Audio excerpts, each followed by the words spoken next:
Welcome, everybody, to episode 221 of the You Can't Comp This Trading Card Podcast.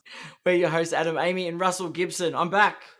Hope you didn't miss me too much. I haven't listened to the episode with you and GTI and. Oh, boo! No, it's queued up. Boo! I was too busy listening to all the other basketball stuff that's going on. Outrageous. It's crazy. I'm trying to play catch up. Look, it's a good episode. And you won't have to listen to me talk too much. Went a bit longer than the usual hour. Looked like it went for about an hour 10. I had to cut him off, I think. I think he had a great time. That was my impression of it. So, Comron, thank you so much, mate. It really was an absolute pleasure having you on. And he's keen to do some. Yeah, you're right. An hour and 10, and that was edited down. So I reckon. I think we were probably on chat. Yeah, I think we were probably online together for about an hour 40, an hour 45, because we were talking before and afterwards too. So yeah, look, I might not have got a gig this week. It could have been a two-parter. That's right. Fired, mate. Fired. That's it. Yeah, like honestly though, thank you so much to GTI. That was a really good episode. I think the other thing too is sometimes it's hard to get people to come on to talk and then to talk with honesty and discuss all the issues that they're like encountering. And so that was my takeaway from listening to that episode afterwards, is that he really did. Yeah. Anyways, that's that. All right. So I think what we should probably do, Ad, is just lay out what we're going to be doing this week and then what we're going to be doing next week. So this week is going to be NBA Finals Game 6 and Game 7. Yeah. And if you're paying attention at home, I did a not timeless moments and I said it was Game 5 and 6. In fact, it was games 4 and 5. So that's what happens when you're not around to fact check me. I even said Game 6, even though Game 6 hadn't happened at that point. Like, it was one of those things. I was like, do I pull the episode? I just left it up. So look, it was a very exciting series overall. I think the back and forth, the way the needle shifted from all the drama in Game 1 to the fight back in Game 4. Yeah, it was good. It was good basketball. Anyway, let's just hold that thought for 2 seconds. Then we'll do some WNBA. We'll do some general NBA card talk. And then next week, we're going to do all the NBA trades. And then we'll do some NBA draft, which I'm not too sure how you're sort of sitting with this. I'm still not got my head around who won this and who won that and all that type of stuff. Oh, look, I tell you what, if you've drafted me to Utah, I'm not playing. I'm done. So there's that story. I think we'll definitely talk about that. And then we'll also talk about some of the other stuff that Danny Ainge did. I heard some funny clips today about how he's sort of normal hijinks of like tricking teams into taking people so he gets the dude he wants, all this type of stuff. So yeah. So that will all be next week. So this week is NBA Finals. Let's start with Game 6. Yes. What was your takeaways from Game 6? Game 6 was Indiana announcing we aren't going quietly into the night. And we are here to play. Yep. And I think it was their statement game. It was we are not going to be bullied into submission. We are not giving up, and we're forcing a Game 7. And God, did they do it? They dominated. Yeah, so when I was watching the game, I felt really uneasy because they started off really slowly. Mm-hmm. And then they made a substitution change and the momentum just really went with the Pacers. And my sort of gut feeling was the Thunder didn't really look like they were ready to compete fully, or maybe they expected to win the game and the Pacers would just sort of roll over. Like it was a really weird feeling for me. It just didn't seem like the Thunder was all there. Maybe they were like, it's okay, our home floor will be fine for Game 7. I think that's such a weird... It's the NBA Finals, though. Like, why would you give that up? It's not easy to win on someone else's floor, though. No, definitely not. Look, I think for me, even though they might not have the best stats around it, I think obviously Haliburton was really good, but Obi Toppin was just fantastic off the bench. I think, like I said a few weeks back, I'd really like to see him as a starting 4. He's a really funny guy. Like, if you sort of look through all the teams in the league where he would be a starting 4, there's probably not a spot for him, but geez, he's good coming off the bench and sort of giving him almost starter level minutes. Like, maybe that's his sort of his peak Obi-ness of, where he'll be. Yeah, that's a good point. That's my takeaway from that particular game. It's just like, where can we get more opportunity for Obi Toppin? Yeah. And then I just made a small comment here about the nice sort of core they've got of Siakam, Haliburton, and Turner. So we can sort of hold that thought for a little bit as why don't we just go into Game 7 now? Yeah. Well, that was it. Like, Game 6 was... Not much to talk about, is it? I was on holiday. I was watching the game, and it was like, oh, don't worry about the fourth quarter. I don't need to watch this. Like, it was over, let's go for a swim. We're good. Yeah. But Game 7, hey, you can begin. All right. So my theory about Game 7 is that he was actually pretty badly injured. Haliburton? Yeah, before the game even started. So I think he was like severely limited by his injury. For those of you who don't know, he then went on to tear his Achilles very early in the first quarter. So I actually was it 7 minutes in? Was it 7 minutes in? I thought it was only like about 5 minutes in, honestly. 7 minutes in, he tore his Achilles. He was 3 from 4 from the field, 3 3-pointers. Right. If you just hold that thought for 2 seconds. So my theory about this is he was actually quite badly injured and he was limiting how much movement he was taking. Because I went back and actually watched him move, he was not really moving around the court much at all. And I think the reason why he had 3 3-point attempts is because he didn't have the mobility to like get to the free throw line, to get to the basket. And one of them was actually like a super deep three. Like he was, really not in the play at all. He was more like as an outlet or like a valve release type thing, but he just put that shot up. So I think you're right to an extent. I think he was learning to play with his injury, but also if you watch the way Haliburton played through the entire finals series, getting feet into the paint, he was not good. He was not aggressive at the basket. I think he needed to adjust. It may have been health related. Yeah, but he wasn't driving and attacking at all.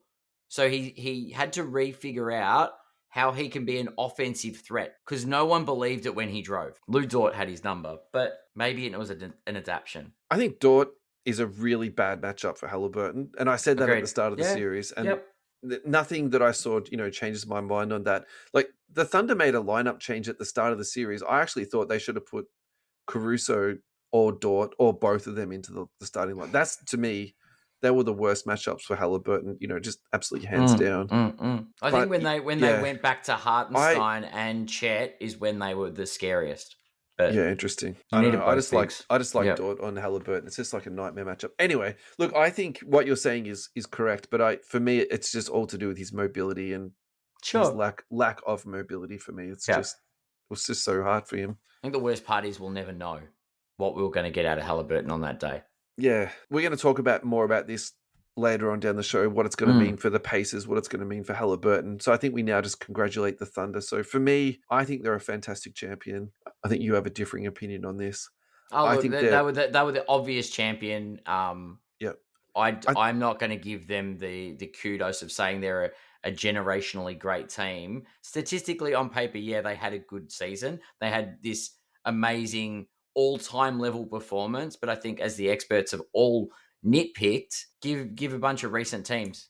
Just give us a team that they are going to go and take this to 7 games with and not get swept with. I don't think they're a generationally good team, but what I think we should point out at this moment in time is they're the youngest NBA champion in it's like 13 or 15 years. It's a long time. They don't have to be a generationally good team. They are a young championship team. So what in my head where I'm going with this is like, are they going to win again next year? And then even if they don't win next year, they'll be back the year after that to compete again. So that second apron can be pretty daunting. We'll see if they are back. That's what's scary for me though, is how young they are. And also too, they've still got more draft assets coming in. So like what you're alluding to there is how they're going to manage their cap. But I think they've got a really good opportunity to have a well-managed cap because they've got a good general manager, but he also has a lot of assets he can bring in, which are going to be low cost, high quality assets. So that to me is very scary for the rest of the league. And that I can't be the only person who feels like that. Oh, for sure. If you're working in the league, that's a scary, proposition. No doubt. All right. So my takeaways from Game 7 was that the Thunder was just too much for them. I thought they handled the injury, like really good sportsmen. Like when the injury happened, the way that the Thunder behaved, I thought was like really good sportsmanship. Yeah. There's footage of SGA going into the locker room afterwards. Haliburton was like clapping his teammates off the court, like all around. He was there in the corridor when TJ McConnell was in tears. Reggie Miller gave him a hug in his Chris Mullin jersey, which was pretty funny. But that Haliburton was there in the corridor being, I'm there with you. Yeah. I think sometimes people look back on the league with rose-colored glasses. So where I'm going with this is this. Remember that series where it was the Pistons and the Bulls and the Pistons walked off the court without even shaking hands with them? Bad sports, yep. Yeah, whereas now you've got guys who are like getting injured, behaving, really well, even going in afterwards. Like to me, that's what sports is about, is that like compete as hard as you can and then shake their hand at the end. Like to me, that's like where my heart lies. So, but look, my takeaway from the last game was that SGA was just gunning for points. I just felt like a few of the shots that he attempted were like not the best shot attempts. And it seemed to me like they had the game won and he was like, can I get 30, 35 points here and like get MVP? That was the sort of the feeling that he already had it. Like it was 8 from 27 from the field. Yeah. But I actually thought Chet was by far the best player in that court. He was just so well rounded. Game 7. Yeah. Defensively, I thought his rotations were just like really good. And he had, again, like just like very like protecting the basket really well. And then obviously Jalen Williams was just like creating, shots in transition. Williams played out of his skin. So for a few games there, and I think he's probably one of the keys to them coming back in game 4. But so I think what we should probably do now is just do like a championship. You can't comp this card ladder comp. I think we should at least do the big 3 of SGA, Chet. The reason why I think we should do this is because, we've spoken about this in the past with people actually will go down at the finals. Yep. And I really think that there's going to be some uncertainty with Shea because it went out to 7 games, I wonder if people got a little bit scared and, sold off. And then now that they've won and now he's the MVP, now people are, okay, do we actually need to sort of like buy back? So if we see a bit of uncertainty in the last couple of weeks, that is not going to surprise me, at all. And I think we should definitely look at Chet. I definitely think we should look at Jalen Williams because, we spoke about him a little while back and we're kind of like, what's going on with this guy? Is he a good buy? Is he a bad buy? I wonder if he's absolutely spiking hard at the moment. All right, so SGA is at $1,000 for a silver PSA 10. Let's just zoom into the last month. Hang on, let's silver. Oh God, I'm terrible. Yeah, look, he's been a little bit up and down, but nothing crazy. So he's been at the lowest point, he's been at 905. At his peak, he's been 1,300. So look, that's a $400 variant, isn't it? He's only $1,000. He's been here, there, and everywhere. So how's it going in the last month then? So the last month, minus 8%, which is flattish. What we'd sort of be expecting. 2 weeks, 10%. It's buy, hold, or sell SGA. Sell. Okay, I'm not as convinced about that. I was never buying him, to be fair. But like I would be selling. I'm not sure. I don't know what next season looks like, and you've probably got a very valid point with what you say about the Thunder having a hat in the ring for the next few years. And obviously we'll go into what our predictions or what the landscape looks like, because I think there are some teams that have decided to blow it up. But I think the West is going to be a very hard fought battle for the years to come. Jalen Williams is trading at 198, population on that 659. That to me is an A+ buy. There is just nothing about that card that worries me like at all. Like nothing. There's nothing you can say to me about that card at that price point with the future prospects that team has. I think that's really good. Let's go to Chet. Now, Chet, just remember a couple of weeks back, I put an A++ on this in terms of a buy, which is really interesting because I want to go to the last 3 months for Chet. All right. So the last 3 months, Chet has been basically between 111 and 220. And if you then zoom into the last month, he's actually down 25%. All right, I am going to double down on this. This is an A++ buy. A triple plus at 150. That is effing ridiculous. I think we said this before we went to the hobby hangout the other it was like buy it. Yeah. Under 150 US for this man, buy. The only thing, now this is a very weak thing for me to say, but I'm going to say it anyway. I just wonder if some of these prices have been passed in and then relisted and all that type of stuff, because I was bidding on not heaps on eBay, but definitely on a few. Yeah. And I had a few problems with getting payments in and all that type of stuff. So okay. Yeah. Usually that happens. People don't take your purchases when they're low, not when they're high. It's an odd one. Because I reckon the last time we were talking about this, it was around the sort of $110 mark. I think we'd seen one of those dips for the 10th of June. No, would have been the 138 at the end of May. Because I'm looking at the previous sales. That May 26 sale for 138 would have been the one we looked at. Yeah. Before the hobby hangout in the first week of June, and that's where I was like, if you can get it for 150, that's a sweet spot. I would go in at that price. I just think with all the hype that's in the league about, prospects that have You know, like they're juicy and they're all that type of stuff, but, you know, what have they really done? Then you got someone like Chet. Like, he was a really important cog to that team. Like, for me, there's nothing moving him from, let's just call him the third best player on that team at the worst. You can make an argument he's the second best. For less than $150 for a silver PSA 10. Even myself, I struggle with the hobby sometimes. Like, things just don't make sense. Anyway, all right. Let's go for a break. Then we'll come back and we will talk more Pacers Thunder. Probably need a whole segment to break down the analysis of what the Pacers players look like to find a number one. We can do that. We can work through this. Fast Break Trading Cards. Please go to fastbreaktradingcards.com for all of your trading card needs. Now, we're not going to talk so much about their selling on their websites at the moment. We're going to talk about Collect Fest, which is actually next weekend. So Melbourne, the 5th and the 6th of July. Go to collectfest.com.au. Use the promo code TOPS20 for 20% off your tickets. TOPPS 20 will get you 20% off their tickets. That is through our friends from Fast Break Trading Cards.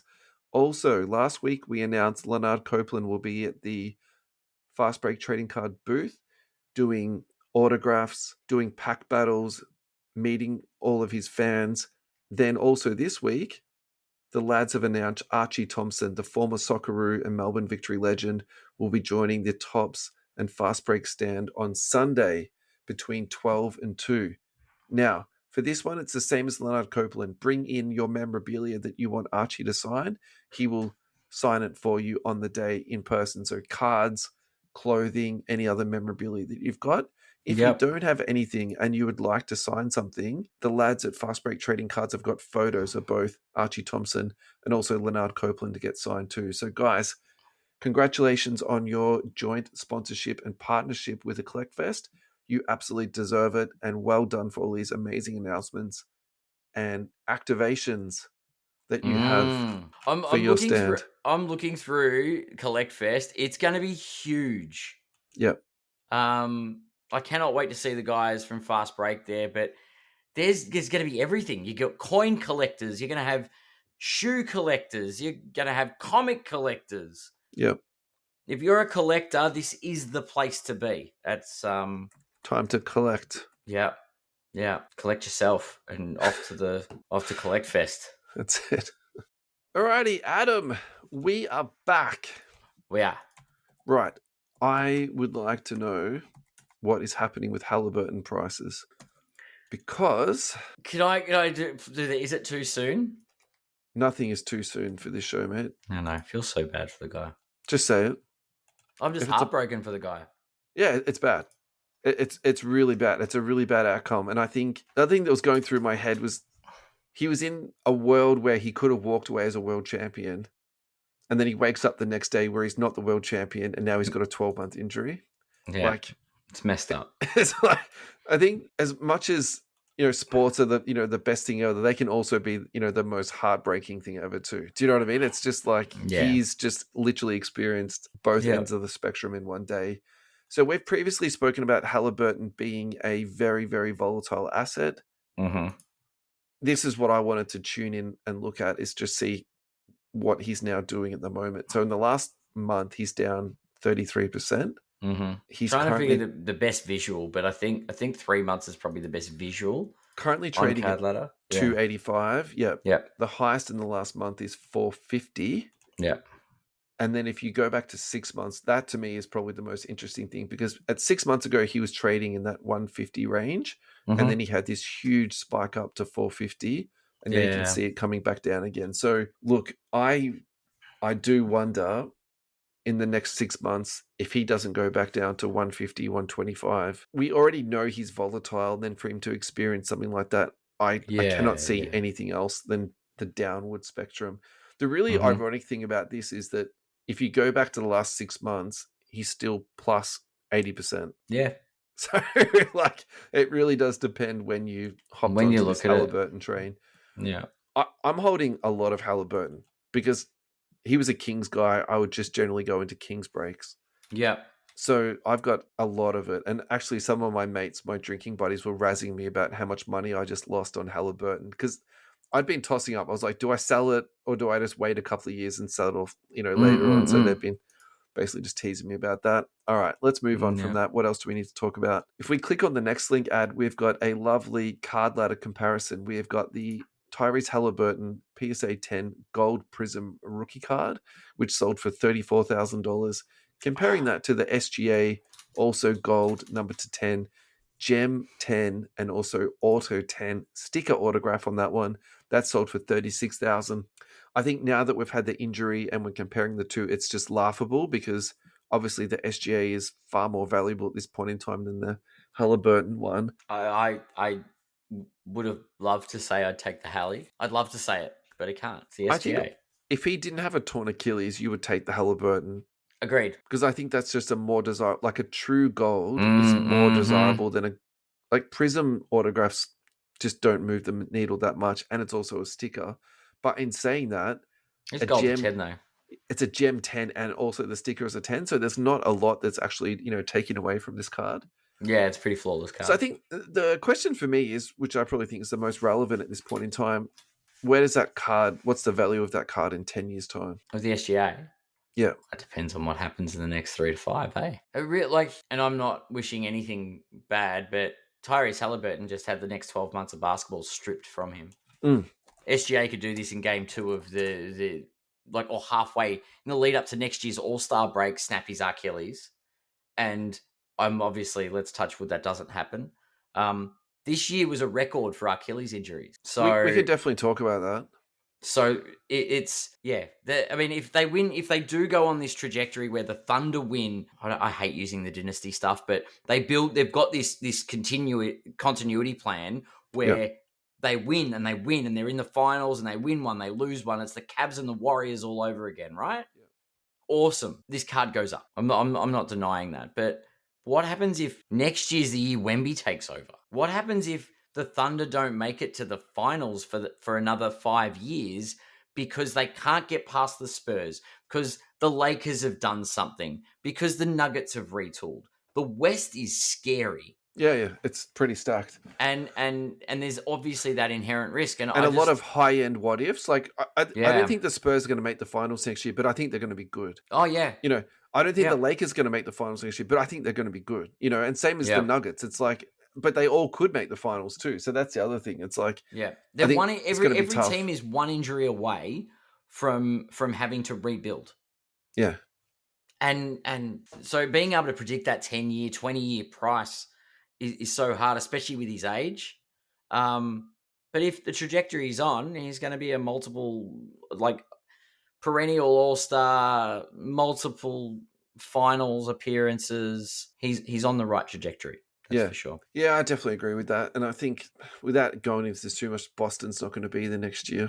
Well, they blew it up. We can talk about that next week. The Pacers are definitely not going to be the next year, so that's going to be tough. Alrighty, our next card. My question is, are the Pacers going to be there next year? No, I hope they've got their pick next year. That's what I hope, because I think they're going to be an absolute stinker with that Haliburton. That team is going to be, and they're going to be hard to watch too. Yeah. 82 games of TJ McConnell as a starting point guard? No thanks. I won't be watching a single Pacers. But I'm going to be watching 40 games this year to 0 games next year. Let me put it to you that way. But it's the Pacers. I don't know. They're still chippy. Yeah, chippy's fine. I respect chippy. Do I want to watch it day in and day out? No thanks. I don't know. I like the fact that they're versatile. They're a Swiss Army knife that's just lost the knife. Fine. Or they've lost the hilt. One or the other. It's fine. You can watch them. I respect you. It's fine. Alrighty. Jalen Williams gold vinyl from Optic.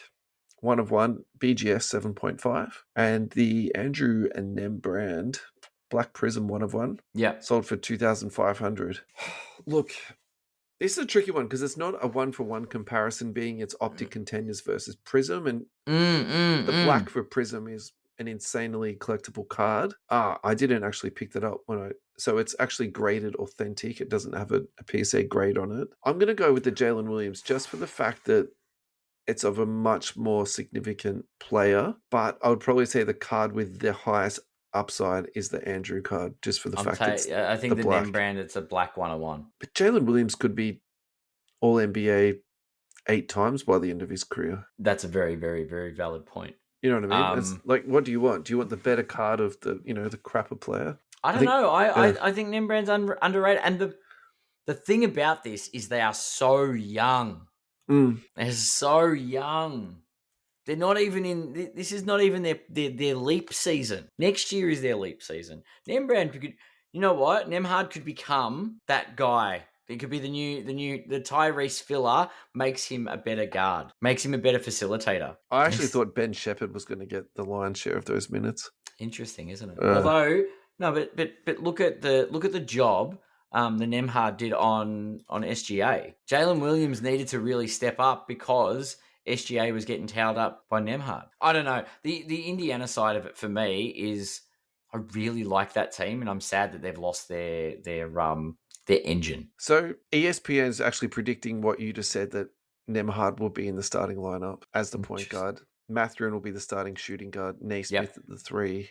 Dries Walker for some reason at the 4, and Miles Turner. I think Spicy P will be back at power forward. I think Spicy. So maybe you read into that what you want, but well, I tell you what, if the Pacers won the championship, Pascal Siakam's the one that was going to win Finals MVP. God, that would have triggered me hard. Alrighty, so moving forward, the next 12 months for the Pacers, I want to just touch on this, just very briefly. Yeah, what moves do you think the Pacers are going to do for the next 12 months? Can you see any trades or free agent signings that they might do? Well, they're not getting Chris Paul because Chris Paul wants to live closer to home. Imagine that. I'm going to replace Tyrese Haliburton with Chris Paul for a year. So the Celtics have bottomed out their roster in terms of salary. I shouldn't say bottom out. They've cut costs on their roster. They've cleaned out some excess things there. Apparently they're not done, but whatever. They're shopping Jaylen Brown. We'll save that for next week. So, but the really interesting one for me is Miles Turner. So we can talk about this a little bit. He's currently a free agent. Now, this season, he was getting paid $19 million. But this is actually quite interesting, though. So in comparison, Haliburton's getting paid 42, and so is Spicy P. So I think the absolute worst case scenario he gets paid is 30. If they pay him 30, though, that will push them right up to the luxury tax number. And considering they're from a small market, traditionally have never paid the luxury tax. I asked this during the middle at once when Haliburton was being assessed. As soon as it was confirmed as an Achilles, I may have messaged a friend and said, "Turner to LA. ... Too soon." So really interesting. So Nembhard is actually getting paid $18 million next year. Yeah, and that doesn't include the salary of Isaiah Jackson, James Johnson. Maybe he won't come back. Thomas Bryant. I thought he was pretty good for them, maybe. So I think they're going to. They struggled at the big spot. I think they're going to throw some money at Turner. But if this is an Indiana window, they've got to spend. But is it a window now that Halliburton's not going to be there for 12 months? Look how young they are. So is Turner got 2 years of good basketball in him? He's only 29. He's only 29. He's one of those weird guys where it seems like he's 35. So I do think there's an element of what do we do here? So, okay. I don't think they blow it up. I don't think they blow it up. No, okay, that's fine. I agree with you on that. But I actually think the best case scenario is Chris Paul comes in on a 1 year. They get an injury exception for Haliburton. Yeah. That to me is, I think it'll never happen, but that would to me be the perfect. Chris Paul says, "I want to live closer to home," and then 25 minutes, 25 minutes a game. Chris Paul comes in. That's all they need. Just someone to be good for them. It'd be interesting to see Chris Paul to go there and teach the likes of all the young guards how to play better.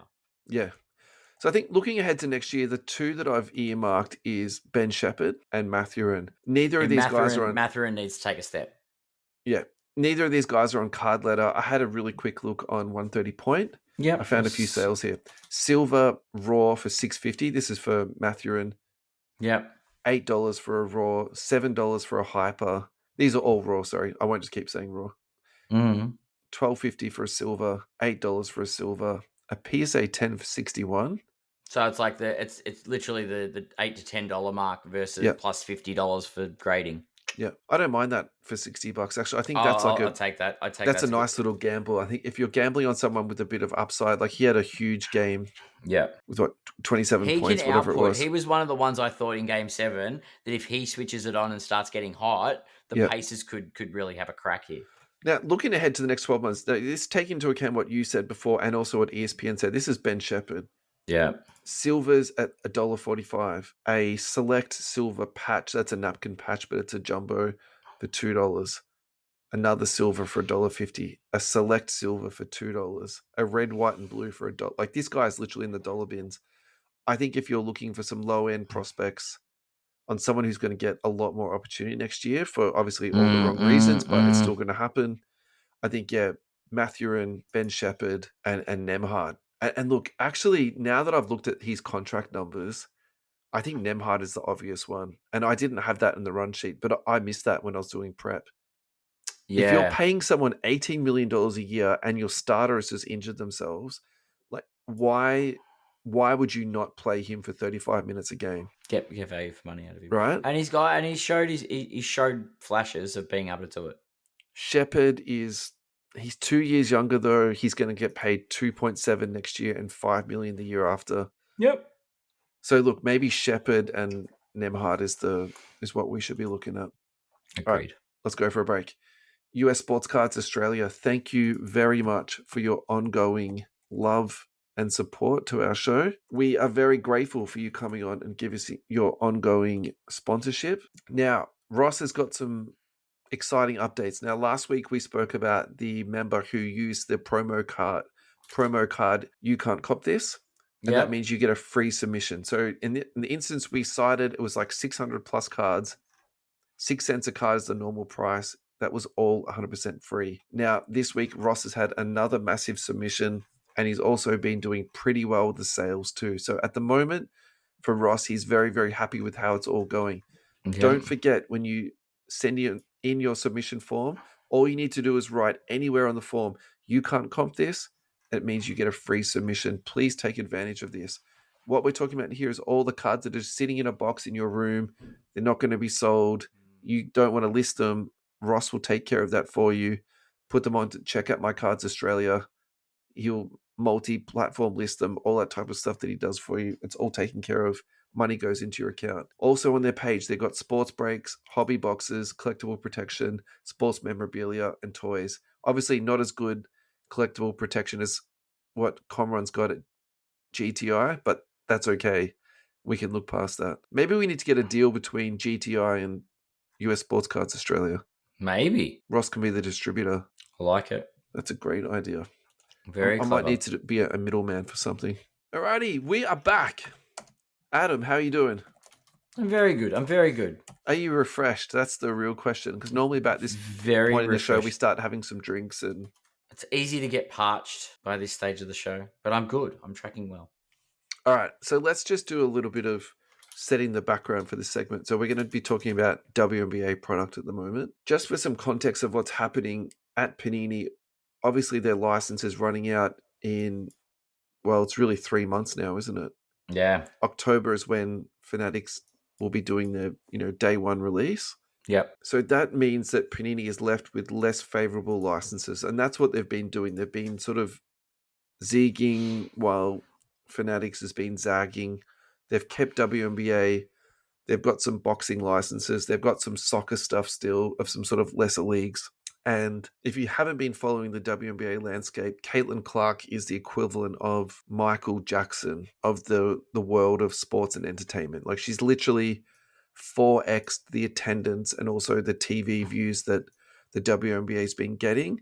And the first time, basically ever, the league has actually made a profit. So a lot of that has been attributed to Caitlin Clark. Like, other small things that she's done, sold out all of her jerseys. They had to move Caitlin Clark games into bigger arenas because all the tickets sold out. Like, it's just sort of like on and on. Yeah. People love Caitlin Clark. Anyway, Panini also loves Caitlin Clark, and she's been exclusively signed with them. So they're basically just squeezing out as much juice from the orange as they can get. So they've done Origins, Prism, they've done Select. They've just announced they're going to be doing Donruss. So this is not normal for WNBA. Normally it's 1 or 2 releases a year. And now they've just released this product called WNBA Royalty. And basically the premise of this, it's a high-end Chronicles. And in the past, we've spoken about, like, what was my hobby dream? My hobby dream was to see a high-end Chronicles, which was like exquisite, flawless, all the different card types. This is obviously a fantasy. It's a dream, but that was my dream. And actually, to a degree, Panini have done this for WNBA. It is National Treasures. It's 1-1, so it's got the downtowns. It's got the playoff autograph cards in it, so that's out of Contenders. Yeah. It's got the vertical RPAs in it, obviously out of NT. And so the next thing comes to pricing. So in the last 12 months, WNBA Prism has been more expensive than NBA. And again, just for some context on that, normally WNBA is about 3 times more expensive than WNBA. So obviously that's completely flipped on its head. Yeah. And you know, the normal thing with accessing product is it's really hard to get NBA. So this year it's really easy to get NBA. This year it's really hard to get WNBA. Everybody wanted it. Crazy, isn't it? Breakers were fighting over it, secondary market was, really high. So what Panini are doing for this product, it's being released, I believe, exclusively on the Dutch auction. And so if you want to make a comparison between Panini and Fanatics, I feel like this is out of the Fanatics playbook, because then that way you completely cut out all the middlemen. Yeah. You sell it all on your website and you just send it straight out to people. There's no middleman, just Panini straight to the consumer. Also with the Dutch auction, they're starting it at $30,000 USD per box.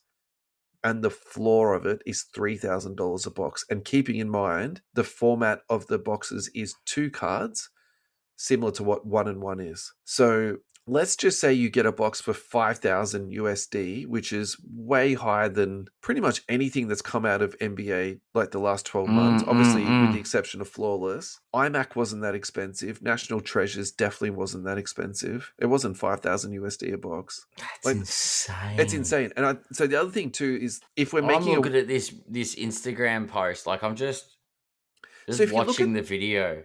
If you look at the high-end cards and you hit one of those cards, that's fine. Like, you'll be happy. Can I make the point that if you don't hit Caitlin Clark, you might not be happy? This is the thing, right? And this is where I want to go to next. So if we think about what happened to 1-1 in the last 12 months, and I'm actually glad that we're talking about this because I've sort of wanted to get this off my chest a little bit. Essentially, it was 1 card per box because the base card this year, it wasn't. So in previous years, it was a 130-point card.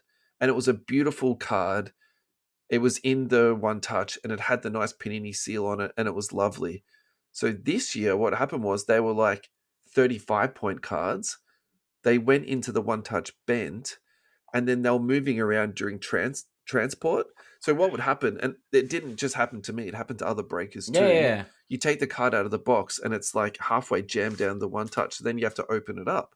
That's when ridiculous. You open it up, that's when you realize it's actually not a 130-point card. So essentially, like that's not on. Do you know what I mean? Like, so I'm using my like air quotes now. It's a high-end product, but then they substituted, the Trash base card, with a really badly manufactured and then distributed card. And look, and this is probably just my own like personal bias here. I actually really like the base 1-1 cards. I think they're beautiful cards in hand.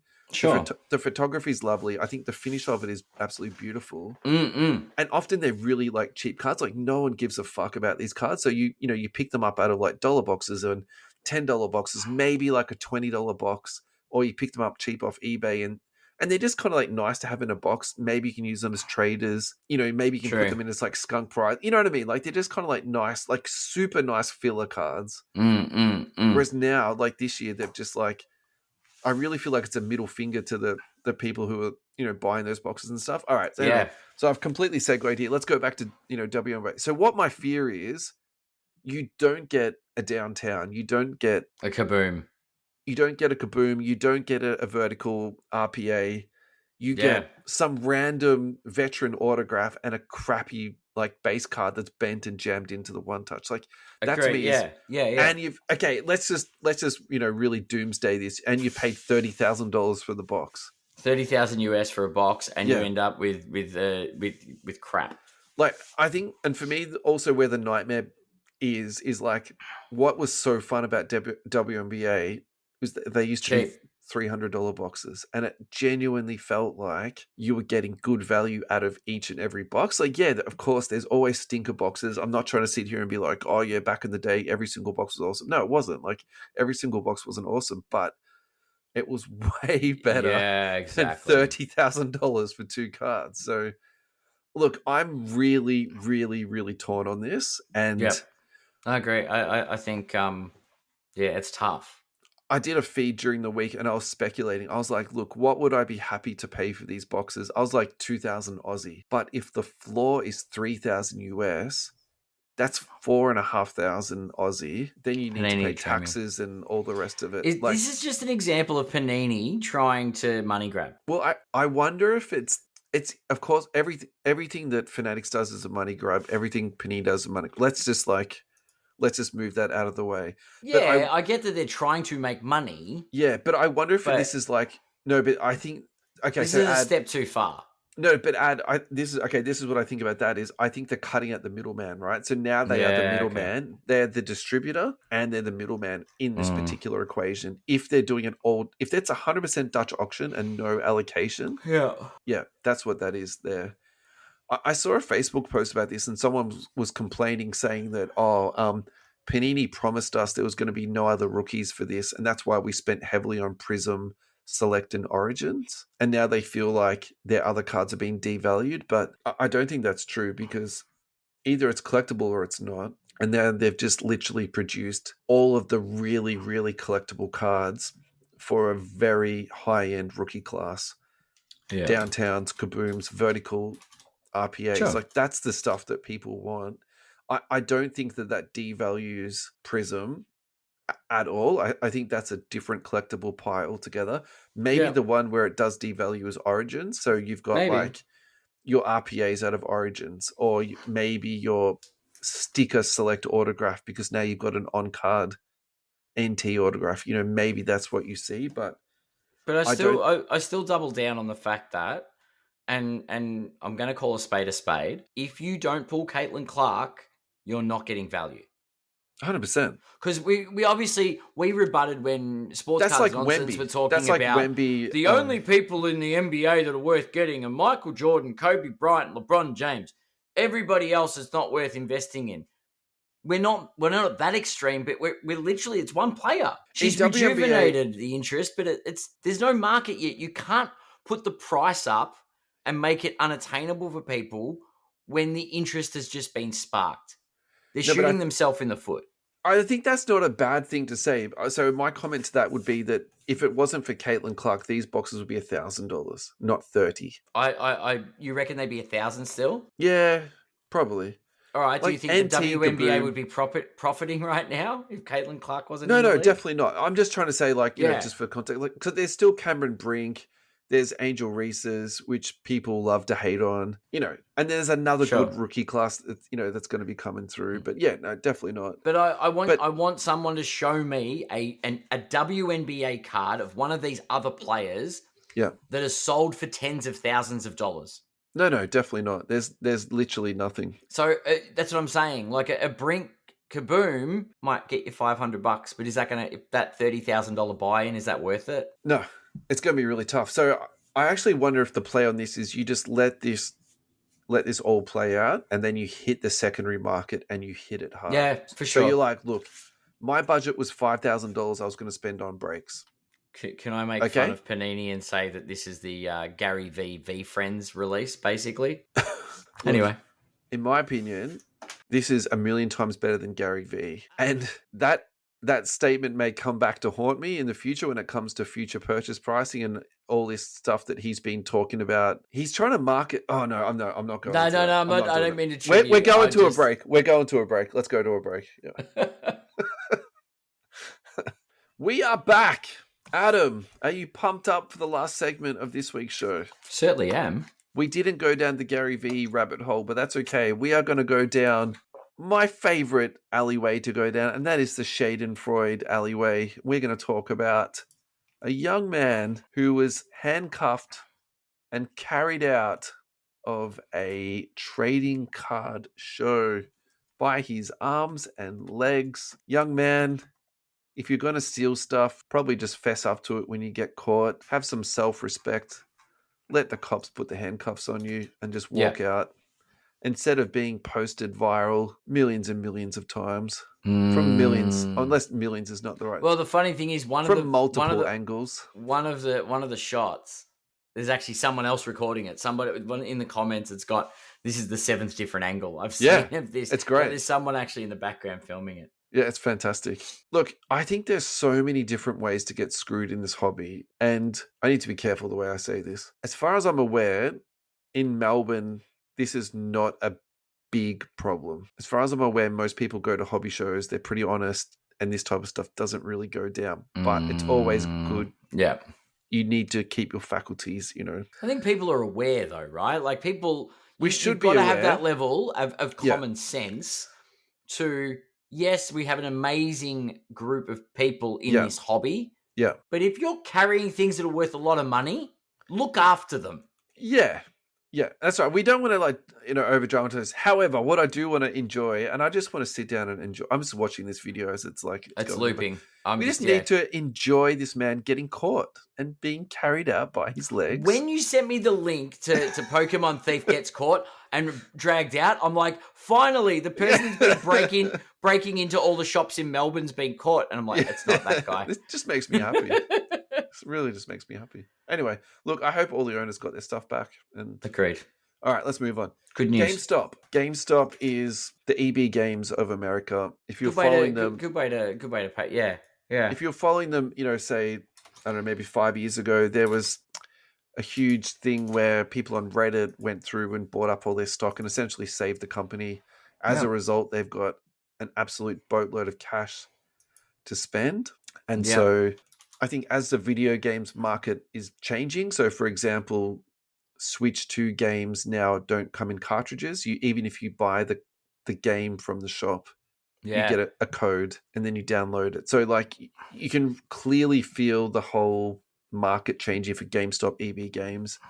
Yeah. They are now going all in on trading cards. Really interesting listening to this guy talk about what they're doing with, cards. They're doing submissions to PSAs. They're going to be buying up Pokemon cards, and they're also going to be stocking a lot more cards. Singles and also sealed product. EB Games has always dabbled in holding sealed product, but I've now heard that they're going to be getting allocations of hobby. Yeah. And they're also going to be holding a lot more retail stock on a day-to-day basis. So I sort of wonder if you're EB Games, why wouldn't you copy the business model of a large chain overseas who have then, they've done all the research. There are Magic the Gathering singles at EB Games. Yeah. My local EB Games has trading card singles, yeah. Yeah. Like, do you know what I mean? Like, they've done all the hard work for you. They've spent, millions of dollars doing all the research. Why not just copy all their stuff? I also think, too, that the trends are going to be very similar between US and Australia. In fact, I would say it's going to be identical. It'll be a parallel, yeah, for sure. But if like you we believe... follow, yeah. Yeah. If you believe the Gary V, the Fanatics thing of, like, the trading cards collectible scene is at its infancy and it's now going to be climbing up the hill, why wouldn't you, try and get your foot into that space? Like, to me, that's just absolute logic. Yeah. Yeah. My question for you is where do you think that the hobby currently is? Let's just say there's the hill that Gary V talks about. Where are we on the hill? Are we halfway up? Are we at the bottom? Are we at the top? Like, what do you think? I have a very different view on this in a holistic sense. I think there's an ebb and flow. Yeah. I do think over the years things go up, then there is little troughs and occasionally plateaus. I think we're at a stage where the hobby is evolving again. When I was speaking with the boys at Fast Break on the weekend about this very, very factor. Pokemon is experiencing a bit of a change at the moment. With graded cards being the big thing, right? We grew up or started our hobby journey in we call it the junk wax era, but there was a production of boxes of cards because we liked ripping packs of 15. The product has evolved. What's in the product then evolved. But you've got that stage. Can I interrupt you for 2 seconds? I also think that also depends on your budget because at that time there was also Exquisite. Sure. But in 1992, there were no patches. Yeah. It was a case hit was a one-off auto. Sure. Do you know what I mean? Like an autograph was a 1 in 6 box chance. It wasn't, you never got autos. And then by the end of the 90s, we had relics, we had autographs. We then had not just the one parallel. Yeah.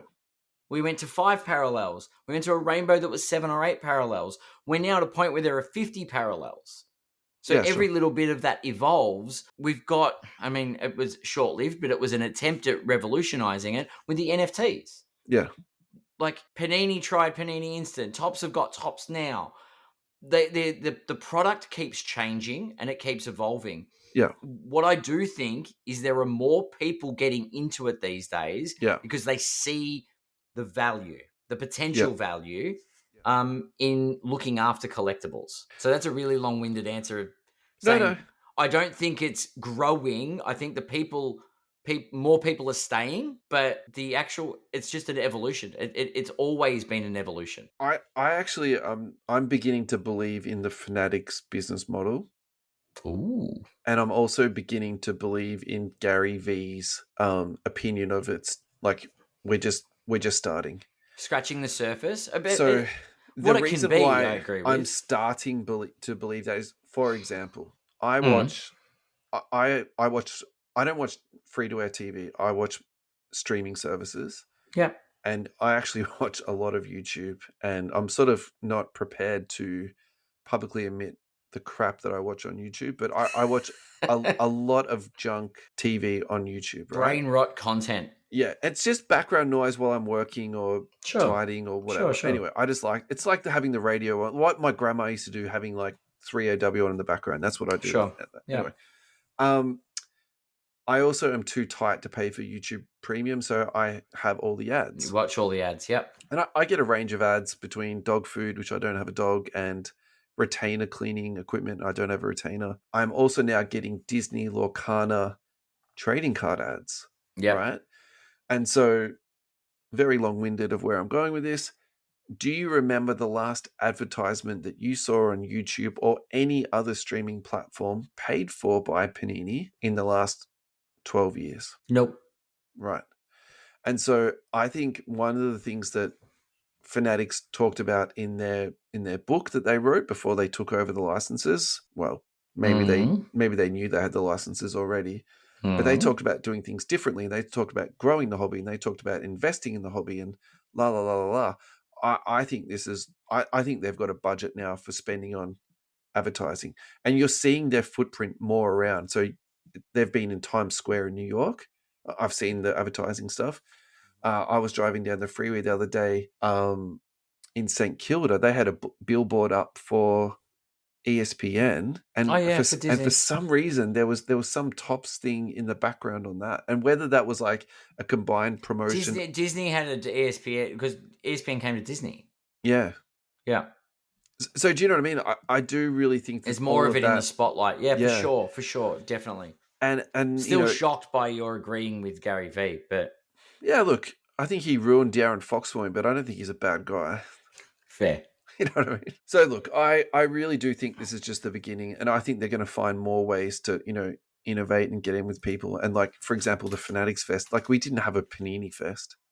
It's different. Yeah, again, for everything that I've seen on social media about the Fanatics Fest, that looked insane. Like it looked really good. You can't take that away from them. If they're doing good things, we're going to give them compliments. If they're doing shit, I think we should say the same thing. Right, let's move on. Let's do our last card of the day. It is going to be our Jordan finisher. I was going to say, instead of the Jordan finisher, do we have a different card, or is it a Jordan? I do have a Jordan, but if you'd like to do a different one from the list, I saw there was a LeBron there. I'm like, can we switch it up and put a LeBron? Why don't we quick hit 3 and then we'll finish with the Jordan at the end? How about that? So we'll it. Yeah, we'll do the Steph Curry gold. All right, cool. Which one do you want to do first? 2009-2010 Topps Gold Stephen Curry 8.5 near mint to mint. I think this is one of the best purchases that you can make in basketball at the moment, and I think this is the floor, as we were just talking about. I want it.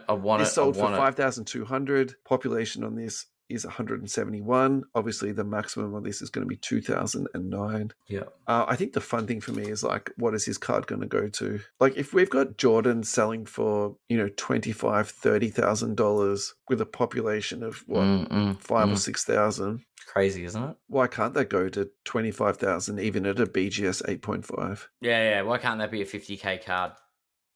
Like, yeah, like I agree. Yeah. All right. Cool. Done.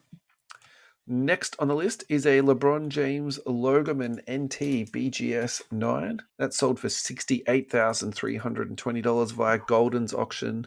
Sold on June the 14th. Numbered to 5. Okay. All right. So this one for me is interesting because it's a relatively early Logoman. You can even tell by the stitching. It's actually stitched together as opposed to kind of like the acrylic nonsense we get these days. It's from 2012. It's a Miami Heat Logoman, which I think devalues it. It's a bit of a tricky one for me because I think that's where he went to become a champion. Interesting. However, he also left there, to go to the Cavs, to go to the Lakers. To the Cavs. Yeah. Yeah. Look, I was going to say you have to rank LeBron's destinations from first to last. Where do you rank Miami? Well, I was going to comp this to the Wemby Logoman that we spoke about recently and how much more that sold for than his tops RPAs. Auto, yeah, okay. And I think you need to put this into the same perspective because LeBron doesn't sign for Panini. And so if you're looking for the ultra high-end LeBron James cards, really the Logoman. Yeah, you're not going to... The flawless one-of-ones, obviously, with those, like, triple cards that they were doing. I think they're definitely up there. But, like, what else? Okay. What's the next best card that you can get of LeBron James? Obviously, his rookie card. Yeah, LeBron like, what else is there? Yeah, so maybe, actually, this is a far better purchase than has we're sort of giving this credit for. I actually think this is like a very, very shrewd purchase. That was the main reason I wanted to put this one in. All right, guys, let's make this a listener question, actually. So, guys, can you please... I'll put up a post for this week, but please comment on it. What do you think is the most desirable, the top 5 desirable LeBron James trading cards? Yep. Let's make it top 4 because I think obviously let's take out his rookie, his top chrome rookie cards. I think let's just get that out of the way. That's obvious. The less obvious, next ones because I really think the Grail chasers. I reckon we'll get a variety. LeBron cards. Yeah, what LeBron, should we be collecting? Yeah. Well, I think we've got different generations of LeBron collectors as well. We've got the Miami, we've got the Cleveland, and we've got the Los Angeles. So and we've got the just LeBron is LeBron. Like doesn't matter who he played for. But it'll be interesting to get a variety of opinions. Yeah, definitely. So, let us know. Anyone watching on YouTube, pop it in the comments. What should you be buying? Yeah. Anyone on the listening platforms, get onto Facebook, get on Instagram and comment when Russell puts it up. Giddy up. Alrighty, 1996 metal Michael Jordan Molten Metal PSA 10, population 29, sold for $10,800. It's a very dark card. Not the best photograph on this. I think that's more to do with the photography than the actual card. Molten metal silhouette by the look of it. Jesus. So I think for me, the thing is like, is 10,000 actually a good buy or a bad buy? I'm going to go with a good, just for the fact of the very low population on this. I don't think the molten metals are like the greatest insert ever. No. Especially now we're starting to look at more and more of these Jordan inserts. I feel like I'm sort of getting my head around some of these like 90s inserts now. However, I think that's a really good purchase. I think that particular type of card, I think the design is good. I think the population is excellent. I think, again, that's a very shrewd purchase. I would have preferred it at 1,000, that's for sure, or 200 that it was selling for in 2012, but we can let that ride. Nice one. All right, final thoughts, Ad? Final thoughts. It's going to be a busy off-season. Congratulations to the Oklahoma City Thunder. Well done to SGA on. I mean, I'm going to get yelled at by that listener that lost it at us last time for having the bias. So, no, SGA, he's accomplished something only very few players have in getting the scoring title, the Finals MVP, the MVP. Yeah. He's had a phenomenal season. I still think he's the second best player in the world, but he's deserving. Who's your number one? Of all those, Nikola Jokic. Nikola Jokic. I actually have SGA as not my second highest, but that's for a different podcast. Anywho, I look, congratulations to Oklahoma City. Well earned. Title defense teams are coming for you now. They're exposed, and I think Indiana did expose them, and I hope the Pacers retool and come at the East just as hard next season. Yeah. But I'm looking forward to next week when we talk about what's happening. Yeah, me too. Yeah. Draft, trades. That's like, for me, that's the fun stuff. I'm looking forward to listening to last week's episode. Yeah, you should. Yeah, I will. I will be, for sure. Good to be back. Thanks, man. Thanks, everyone, for listening. Take care of yourselves. We'll see you next week.